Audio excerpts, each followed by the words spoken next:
Elite study platform पर आप सभी का पुनः स्वागत है। आज है 20 अगस्त 2020। इस वीडियो में डिस्कशन करेंगे हर रोज की तरह हिमाचल प्रदेश राष्ट्रीय तथा अंतर्राष्ट्रीय करंट अफेयर्स के बारे में।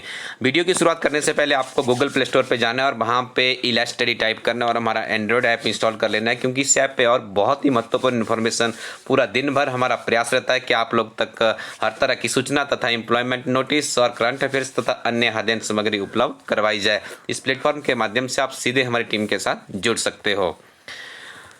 आइए डिस्कशन करते हैं राष्ट्रीय तथा अंतर्राष्ट्रीय करंट अफेयर से। पहला प्रश्न है, हाल ही में अशोक लवासा द्वारा किस पद से इस्तीफा दिया गया? तो यहाँ पर चार ऑप्शंस है, राज्यपाल, लेफ्टिनेंट गवर्नर, चुनाव आयुक्त या उपरोक्त में से कोई नहीं। तो इन्होंने इस्तीफा दिया है चुनाव आयुक्त से। आगे आपको बताएंगे इनके इस्तीफा देने का कारण क्या है। एशियाई विकास बैंक में किस भारतीय द्वारा उपाध्यक्ष का पद ग्रहण किया गया है? अशोक शर्मा, अशोक तिवारी, अशोक ठाकुर या अशोक लवास? तो इसका सही उत्तर होगा अशोक लवास। आप समझ गए होंगे उन्होंने इस्तीफा क्यों दिया है, क्योंकि उनको नई जिम्मेदारी दी गई है। Vice president in Asian development bank इन्हें बनाया गया है। तो ये प्रश्न आपके लिए बहुत महत्वपूर्ण है। किसी परीक्षा की आप बात करेंगे ये प्रश्न आपको जरूर देखने को मिलेगा।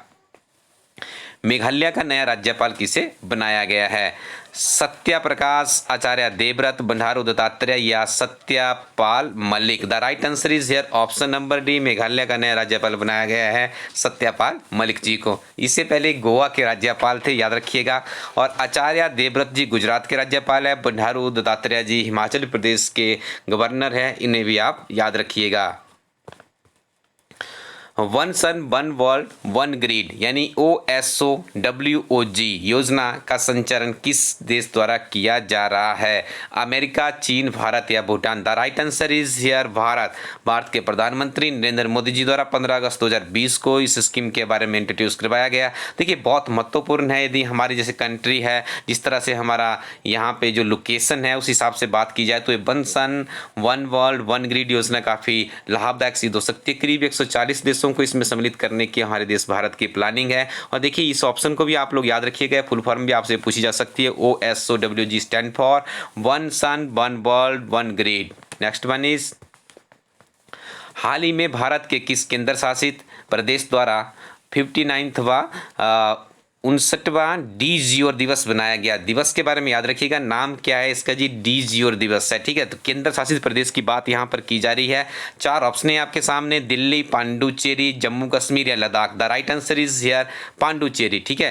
पांडुचेरी के द्वारा इसे बनाया गया। और याद रखिएगा जो पांडुचेरी के मुख्यमंत्री है उनका नाम है PB नारायण स्वामी और उपराज्यपाल है यहाँ पे किरण बेदी, जो कि भारत की प्रथम IPS अधिकारी भी रह चुकी है। आपने यहाँ से याद रखना है कि पूरे भारत में यदि हम बात करें UTC की यानी यूनियन टेरिटोरीज की, उसमें से पांडुचेरी और दिल्ली दो ऐसी यूनियन टेरिटोरीज है जिनकी अपनी विधानसभा है। बाकी यूनियन टेरिटोरीज की अपनी विधानसभा नहीं है। जब विधानसभा होगी तो वहाँ पे विधायक भी होंगे और विधायक होंगे तो वे एक मुख्यमंत्री भी चुनेंगे। तो इस तरह से आपने याद रखना है, पांडुचेरी के मुख्यमंत्री PB नारायण स्वामी है और दिल्ली के मुख्यमंत्री अरविंद केजरीवाल जी है। अब ये देखना दिलचस्प होगा, जो हमारी तीसरी यूटीज बनी है जम्मू कश्मीर की, उसकी जो विधानसभा है उसका संचालन किस तरह से आगे हो पाता है। यदि उस पर भी सब कुछ वैसे ही रहता है तो तीसरी यूनियन टेरिटोरीज की जो विधानसभा होगी जम्मू कश्मीर की बन सकती है। आयुष फॉर इम्यूनिटी अभियान किसके द्वारा चलाया जा रहा है? वित्त मंत्रालय, रक्षा मंत्रालय या आयुष मंत्रालय? उपरोक्त सभी, ठीक है। तो आई थिंक आपने इसका आयुष से इसका आंसर पकड़ लिया होगा। यदि आयुष की बात की जाए तो आयुष मंत्रालय द्वारा इसका संचालन किया जा रहा है। भारत के किस राज्य द्वारा एकीकृत ई-कॉमर्स यानी येलो चेन प्लेटफॉर्म लॉन्च किया है? मेघालय, मिजोरम, नागालैंड या त्रिपुरा? तो इसका सही उत्तर आपको बता दें, Nagaland is the right answer here. और याद रखिएगा नागालैंड के जो मुख्यमंत्री हैं उनका नाम है नेफ्यूरियो तथा इसकी राजधानी है कोहिमा। हाल ही में स्कूल कैडर हिस्ट्री का जो पेपर हुआ उसमें भी एक राजधानी पूछी गई थी, ठीक है। तो देखिए बहुत सी परीक्षाओं में कैपिटल भी पूछी जाती है और मुख्यमंत्रियों के नाम भी पूछे जा रहे हैं, तो आप इन्हें भी साथ साथ में याद करते रहें। सशस्त्र बलों के जवानों के लिए किस बैंक द्वारा शौर्य KGC कार्ड लॉन्च किया है? PNB, Canara bank, HDFC bank या SBI? तो इसका सही उत्तर होगा HDFC बैंक के द्वारा सशस्त्र बलों के जवानों के लिए शौर्य KGC कार्ड लॉन्च किया गया है। काफ़ी अच्छी मुहिम यहाँ पे देखने में, निजी बैंक है लेकिन काफ़ी बेहतरीन काम यहाँ पे किया गया है। आज आपको थोड़ा सा होमवर्क दिया जाएगा, अपने कमेंट सेक्शन में मुझे बताना है। भारत के बहुत से बैंकों का विलय किया गया है। एट प्रेजेंट भारत में 4 ही बैंक है। 4 बैंक कौन कौन से हैं, इनके बारे में थोड़ा सा आप कमेंट सेक्शन में अपना योगदान सुनिश्चित कीजिएगा। याद रखिएगा HDFC बैंक की जो टैगलाइन है वी अंडरस्टैंड यूर वर्ल्ड है तथा इसका मुख्यालय मुंबई महाराष्ट्र में स्थित है। आजकल देखिए बहुत सी परीक्षाओं में, अभी हमने डिस्ट्रिक्ट मैनेजर में देखा तो वहाँ पे आई थिंक LIC का जो आधार वाक्य है पूछा गया था कि उसे कहाँ से ली, जो इनकी टैगलाइन थी। टैगलाइन नहीं पूछी थी, वहाँ पे पूछा गया था वो कहाँ से ली है, कहाँ से उसको उन्होंने अपने इसमें जोड़ा है, तो वो पूछ लिया गया था। अभी हाल ही में एक परीक्षा हुई उसमें एक टैगलाइन पूछ ली गई थी।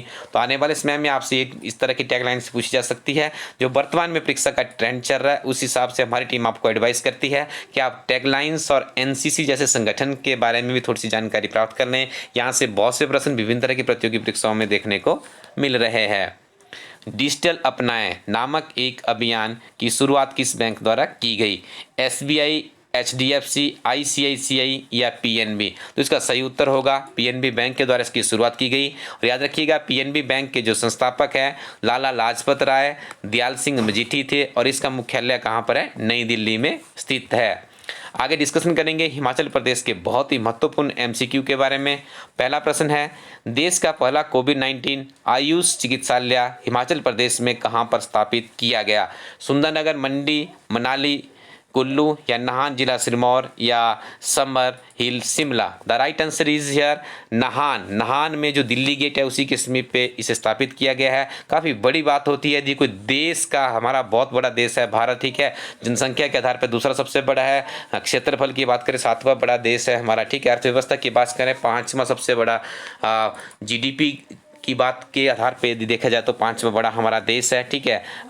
तो यहाँ पे देखिए आयुष चिकित्सालय की जो शुरुआत की गई है वो नाहन जिला सिरमौर में पहला किया गया हमारे प्रदेश में, काफ़ी बड़ी बात है। और जो इसका शुभारंभ किया गया स्वास्थ्य एवं परिवार कल्याण व आयुर्वेद मंत्री है डॉक्टर राजीव सहजल द्वारा इसकी इनॉग्रेशन की गई। हाल ही में मंत्री बने हैं, इस पद की जिम्मेदारी इन्हें भी दी गई है और 18 अगस्त 2020 को इसका इनॉग्रेशन किया गया। All this facts are very important. Next one is Tirthan और जीबी घाटी हिमाचल प्रदेश के किस जिला में स्थित है? मंडी, कुल्लू, शिमला या Solan? The right answer is here Kullu. क्यों सुर्खियों में, ये आपको बता दें, काफ़ी लंबे समय से जो पर्यटन की गतिविधियां हमारे प्रदेश में कोविड-19 पैंडेमिक के कारण बिल्कुल बंद पड़ी है, तो अभी कुछ ही दिनों में हिमाचल प्रदेश सरकार ने अप्रूवल दे दिया है कि तीर्थन और जीबी घाटी में पर्यटन गतिविधियाँ की जा सकती है। हिमाचल प्रदेश में पंचायतों के चुनाव किस तिथि से पहले होना अनिवार्य है? 22 जनवरी 2021, 22 जनवरी 2022, 22 जनवरी 2023, 22 जनवरी 2024? तो आपको बता दें इसका सही उत्तर है 22 जनवरी 2021। याद रखिएगा क्योंकि जो 5 ईयर की नॉर्मल एक टेन्योर होता है पंचायत का वो 22 जनवरी 2020 को कंप्लीट हो जाएगा। तो इससे पहले मैंडेटरी है जो 73rd अमेंडमेंट किया गया हमारे कॉन्स्टिट्यूशन में, उसमें प्रोविजन किया गया है कि पंचायत के चुनाव समय पर ही होने चाहिए। तो ऐसा अनुमान लगाया जा रहा है कि हिमाचल प्रदेश में पंचायती चुनाव दिसंबर या जनवरी में हो सकते हैं। हिमाचल में वर्ष 2022 तक प्रदेश के कितने किसानों को प्राकृतिक खेती से जोड़ा जाएगा? 8 लाख, 9.61 लाख, 10 लाख या 15 लाख? तो इसका सही उत्तर होगा ऑप्शन नंबर बी, यानी 9.61 लाख किसानों को हिमाचल प्रदेश में प्राकृतिक खेती से जोड़ा जाएगा। Next one fact is most important. Himachal Pradesh में सुभाष पालेकर प्राकृतिक खेती को अपनाया गया है। ये काफ़ी जनक है, इस प्राकृतिक खेती के काफ़ी काम इन्होंने किया है सुभाष पालेकर के द्वारा। इन्हीं का जो मॉडल है उसे हमारे प्रदेश में अपनाया जा रहा है। केंद्र सरकार ने एक लक्ष्य निर्धारित किया गया है कि हम अपने देश के जितने भी किसान हैं उनकी आय डबल करेंगे 2022 तक। तो हमारी प्रदेश सरकार भी इस संदर्भ में प्रयासरत है और इसीलिए माननीय मुख्यमंत्री जयराम ठाकुर जी द्वारा राज्य स्तरीय एक मीटिंग का आयोजन किया गया और उसमें ये कहा गया है कि 2022 तक हम अपने प्रदेश के 9.61 लाख किसानों को प्राकृतिक खेती से जोड़ेंगे। हिमालय क्षेत्र की आपदाओं का जोखिम कम करने के लिए किस जिला में पायलट प्रोजेक्ट लाया जाएगा? शिमला, मंडी, सिरमौर या कुल्लू? तो इसका सही उत्तर है ऑप्शन नंबर डी यानी कुल्लू। एचएस में इस तरह के प्रश्न हमें देखने को मिलते हैं। पुराने प्रश्न पत्र आप एक बार एक्सप्लोर कर लीजिएगा, तब आपको आइडिया हो जाएगा। याद रखिएगा, जीबी पंत राष्ट्रीय हिमालय पर्यावरण एवं सतत विकास संस्थान और ब्रिटेन की बाथसपा यूनिवर्सिटी इस प्रोजेक्ट का संचालन करेगी। ये फैक्ट भी बहुत ही महत्वपूर्ण है। Atal ranking of institute of innovation achievements में आईआईटी मंडी को कौन सा स्थान प्राप्त हुआ है? 7वां, 8वां, 9वां और 10वां? तो इसका सही उत्तर है 7वां। आईआईटी मंडी हिमाचल प्रदेश का एकमात्र इस तरह का इंस्टीट्यूशन है जो कि काफ़ी बेहतरीन काम कर रहा है। नित्य दिन आप इनके बारे में समाचार पत्रों में जानते ही रहते हैं किस तरह के इनका इन्वेंशंस वहाँ पे चला है। काफ़ी अच्छा काम कर रहा है। मंडी के कमांड में यह संस्थान स्थित है, इसके बारे में भी आप लोग याद रखिएगा। अब बात करते हैं आपकी बहुत ही बेहतरीन कमेंट्स के बारे में। मुकेश ठाकुर जी ने कहा है, पिछले कल देखिए हमने एक प्रश्न पूछा था कि जो एनसीसी नेशनल कैडेट क्रॉप्स है उसका जो अभी उसको एक्सपेंड करने की जो मंजूरी दी गई किसके द्वारा दी गई, तो वहाँ पे ऑप्शंस में कुछ कन्फ्यूजन थी। तो मैंने आपकी कमेंट्स मांगी थी, काफ़ी अच्छा सुझाव यहाँ पे मिला है। तो उसका सही उत्तर है रक्षा विभाग। ठीक है, रक्षा विभाग में जो मंत्री है, रक्षा मंत्री है हमारे, उनका नाम है राजनाथ सिंह जी। ठीक है, तो याद रखिएगा एनसीसी को जो एक्सपेंड करने की अभी मंजूरी दी गई है 173 जिलों में से एक्सपेंड किया जाएगा, तो ये मंजूरी दी गई है रक्षा मंत्रालय के द्वारा। मुकेश ठाकुर जी आपका बहुत बहुत धन्यवाद। आगे बात करते हैं प्रवीण जम्बाल जी की। प्रवीण जम्बाल जी ने कल भी बहुत बेहतरीन प्रश्न डाले थे, आज भी इनका प्रश्न है। आपको प्रश्न भी बता दें, भारतीय प्रधानमंत्री द्वारा 15 अगस्त 2020 को स्वतंत्रता दिवस के भाषण में किन दो जानवरों के संरक्षण के लिए एक नई परियोजना का उल्लेख किया है? तो यह है शेर और dolphin. This is also very important question. देखिए कुछ प्रश्न हो सकता है हमारे नज़र से भी छूट जाए। यदि आप कमेंट सेक्शन में इस तरह का योगदान देंगे तो हम सबका देखिए कितना भला होने वाला है। इसमें हम लोग भी अपना ज्ञान को बढ़ा सकते हैं, हमारी टीम का ज्ञान भी बढ़ेगा, आप सबका ज्ञान बढ़ेगा, और मुझे नहीं लगता कि इससे अच्छा कोई पुनीत कार्य होगा। प्रवीण जम्बाल जी आप ऐसे ही हर रोज़ अपने प्रश्न डालते रहिए, डेफिनेटली मैं आपके प्रश्न यहाँ पे जरूर लिया करूँगा। Thank you. आगे विपिन सिंह है, dear sir your HP current affairs content is very useful. Thank you very much Vipin Singh ji. आपसे हमारा विनम्र निवेदन रहेगा कि आप हमारे educational elite study educational app को भी इंस्टॉल कर लें, थोड़ा सा हमारा आगे अपने फ्रेंड सर्कल में इसके लिंक को भी भेज दें। अगली कमेंट्स है प्रवीण जम्बाल की तरफ। Thank you sir, keep guiding अस। हम आपको गाइड करते रहेंगे। राधे राधे। और आप अपनी तैयारी भी कंटिन्यू करते रहिए। यदि आपने हमारी दो काफ़ी बेहतरीन किताबें अभी तक आपने ट्राई नहीं किया है तो आप हिमाचल प्रदेश एक समग्र अध्ययन और हाफ ईयरली जो हमारी करंट अफेयर्स की मैगजीन है जिसमें 3000 प्लस क्वेश्चन संग्रहित किए गए हैं, हिमाचल प्रदेश गिरिराज राष्ट्रीय तथा अंतर्राष्ट्रीय करंट अफेयर सारे इसी में आपको मिल जाएंगे। दोनों किताबों को आप जल्दी से एक पैकेज बना के elitestudyco.in वेबसाइट से खरीद लीजिएगा। इंडियन पोस्टल सर्विसेज के माध्यम से किताबें आपके घर पहुंच जाएगी। नवीनतम हमारी क्लर्क परीक्षा की किताब लॉन्च हो चुकी है। ये एक ऐसी किताब है जिसमें किताब क्लर्क की है, लेकिन यहाँ से बहुत से प्रश्न विभिन्न तरह की प्रतियोगी परीक्षाओं में बार बार रिपीट होते हैं। इस किताब में आपको मिलेगा 1850 प्लस का क्वेश्चन बैंक। उपरोक्त किताबें आप हमारी प्रकाश एंटरप्राइजेस से भी प्राप्त कर सकते हो। मंडी में है शॉप इनकी। ठीक है, क्लर्क वाली किताब इनके पास उपलब्ध नहीं है, लेकिन आपको हिमाचल प्रदेश समग्र अध्ययन और हाफ ईयरली मैगजीन इनके पास मिल जाएगी। इसके अलावा भी जो डीलर्स हैं यहाँ पे आप अपनी स्क्रीन पे देख पा रहे होंगे, यहाँ पर भी हमारी किताबें उपलब्ध हो चुकी है। और याद रखिएगा एक नवीनतम शॉप है, अभी आपको मैं उसके बारे में बता देता हूँ। टेक्निकल बुक डिपो है बैजनाथ, वहाँ पर भी हमारी किताबें पहुँच चुकी है। तो आप टेक्निकल बैजनाथ से भी ये किताबें हमारी प्राप्त कर सकते हो। मैगजीन भी वहाँ पे उपलब्ध है। इसके अलावा आप ये नंबर्स यहाँ से स्क्रीन से देख सकते हो। इनके नंबर्स लेके आप विभिन्न तरह के डीलर्स से अपनी किताबें मंगवा सकते हैं। कुछ फ्यू स्टॉक्स ही अभी इसका बाकी बचा है, फिर अगला एडिशन नेक्स्ट ईयर तक इस किताब का हम मार्केट में निकालेंगे। Thank you very much. Keep watching elite study YouTube channel.